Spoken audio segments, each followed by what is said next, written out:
Hello everybody and welcome in MBM classes. Today I am going to explain you a new topic, congruence. First of all, we will come to know about the meaning of congruence. The congruence are set only the figures, those who are having same shape and sizes. That is, the figures or the two figures are said to be congruent if they are exactly of the same size and shape, and when we superimposed on the other to cover it exactly. So here I am showing some figures which are congruent. For example, these two squares are congruent because the measurement of their sides are equal. Here it is 5 centimeter, this also 5 centimeter. In the same way, here a rectangle in which the length is 5 centimeter and the breadth is 2 centimeter. So these two figures are also congruent. Similarly, we can say that here these two circles, because of the radius 2.5 centimeters in each circle, we can say these two are congruent circles.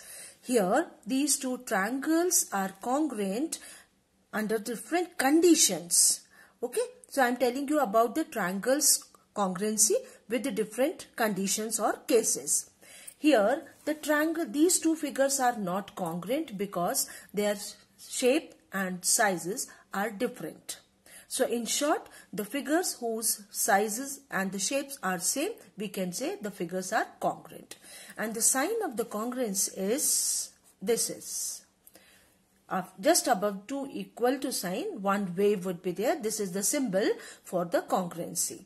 So always remember that the two figures are congruent, under which that means they have some equal measurement either with the angles or sides or their radii, like this. Now let me tell you one more thing that is important for congruence part, the corresponding part for the congruency.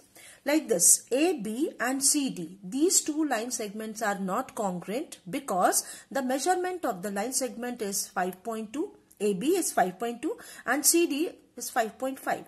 The measurements are not same, so these two line segments are not congruent. On other way, this angle is 72 degree and this angle also measures 72 degree. So we can say these two angles are congruent. So we have to write like this, angle A equal to angle B because of 72 degree. So we can say angle A is congruent to angle B. We will use this symbol for congruency.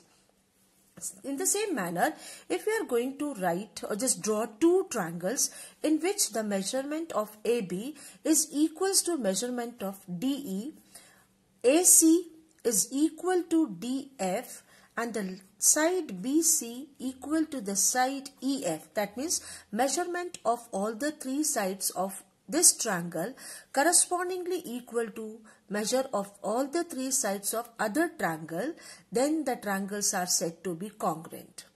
The most important part, congruency of triangles, we are talking about the corresponding vertices, corresponding sides and corresponding angles. For example, here I have already marked with this AB as a single marked one. This single dash marked with DE. That means these two corresponding sides are equal.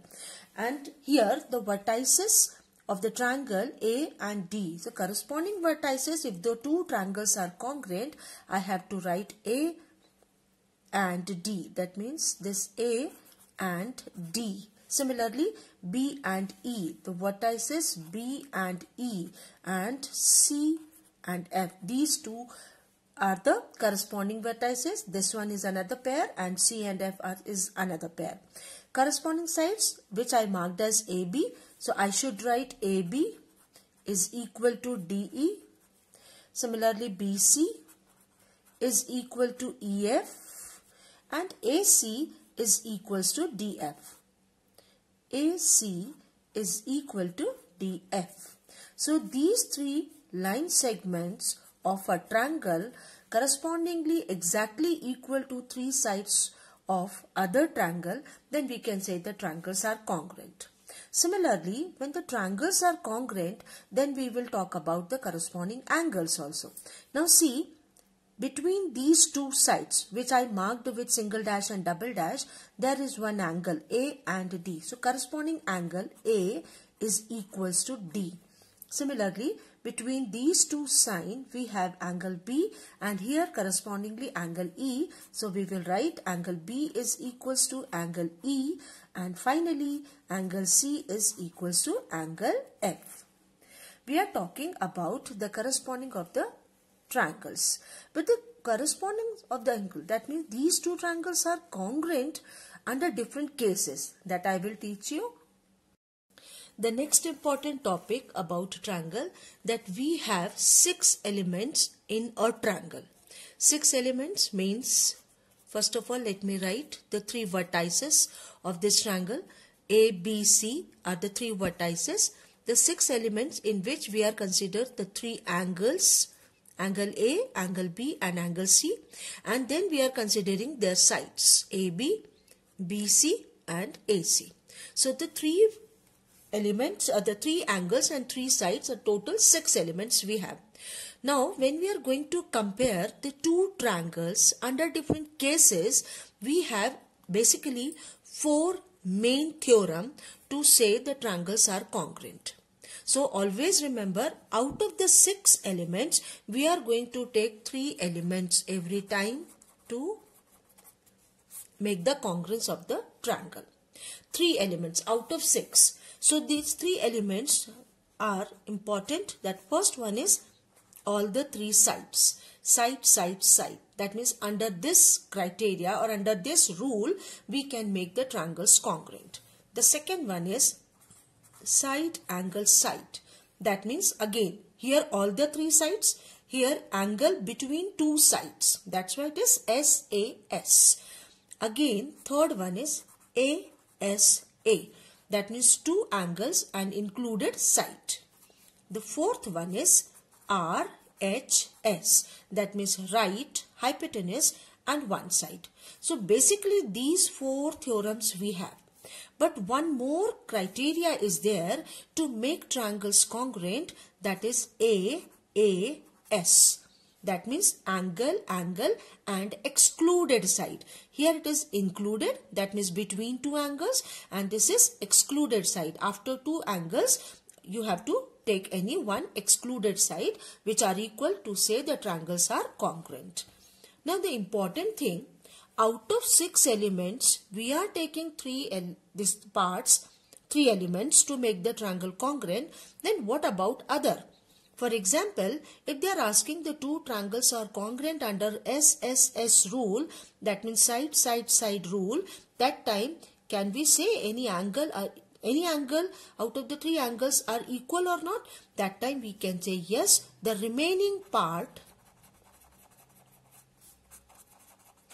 of the triangle are also equal. After congruency are equal, that time we can say in short CPCT, that means corresponding part of congruent triangle. This is CPCT short form, that is corresponding parts of congruent triangles.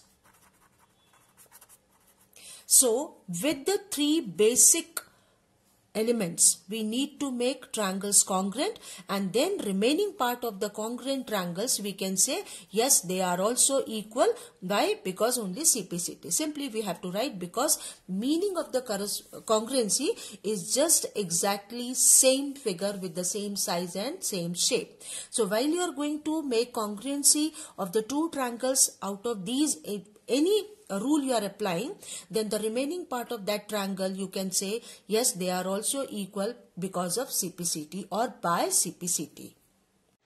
Yes children, one more question we will be doing in general, that is triangle ABC is congruent to triangle QRP. Okay, it is given to you. ABC is congruent to triangle QRP. You have to write the corresponding parts of both the triangles which are equal. Corresponding parts of both the triangles which are equal. Okay. Now how you will write it? You just see the name. It is given that ABC is congruent to QRP. So AB का नाम, just see the name. AB's corresponding side is QR. So AB is equal to QR. BC's corresponding side is RP. Just see the name. BC's corresponding side is RP. So RP, and AC's corresponding side is QP. So AC is equal to QP. Now come to the angle. Angle A is equal to angle Q. Angle B is equal to angle R, and angle C is equal to angle P. So when this type of questions are coming, strictly follow the naming. Okay, if A is there, AB is there, it should be QR. If it is BC, side BC, then it is side RP. If it is side AC, then it is side QP.